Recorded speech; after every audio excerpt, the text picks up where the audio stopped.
Ellas habían quedado huérfanas de madre cuando mi madre era muy pequeñina y entonces María Luisa fue la hermana mayor que la cuidó y estas cosas, ¿no? Esta relación ya un poco especial. María Luisa era una buena estudiante, estudió el bachillerato de la época, tuvo que dejar de estudiar precisamente por esa situación penosa de la muerte de la madre. Estaba en Madrid, una institución que había que era una escuela de la sección femenina de Pilar Primo de Rivera, y que fue donde aprendió cosas también de cocina, pero otro tipo de habilidades en lo que era la preparación de la mujer de aquella época.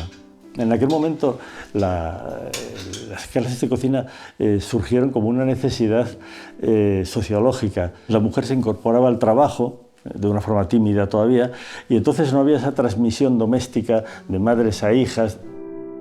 A través de los centros asturianos, que fue la fuente, yo creo que principal de expansión, ¿no? Pues recorrió pues, toda España y bastantes países de Sudamérica, y hay que recordar que estamos hablando de los años 60, cuando ya empezó a desarrollar esta actividad con bastante intensidad, pues las propias alumnas, el propio alumnado, le pedía pues, referencias de las recetas y de las cosas que hacían. El trabajo que hizo fundamentalmente es de recopilación y algunas recetas, adaptación a los medios ya más modernos, aunque tiene alguna referencia curiosísima como esto. Y bueno, y cuando una vez hervido 10 minutos se aparta de la chapa, por ejemplo, expresiones de ese tipo, ¿no? Fue pionera en muchas cosas y tuvo una difusión exterior bastante fuerte. Entonces Life durante una temporada, Time Life, publicó recetas suyas y bueno, con sus contratos, sus facturas.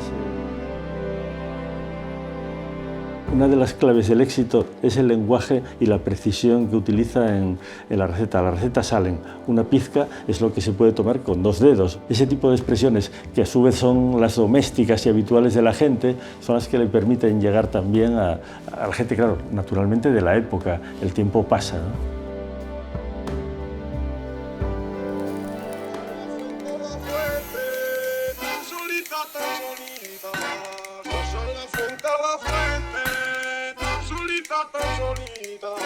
Si quieres que te acompañe, yo no quiero compañía.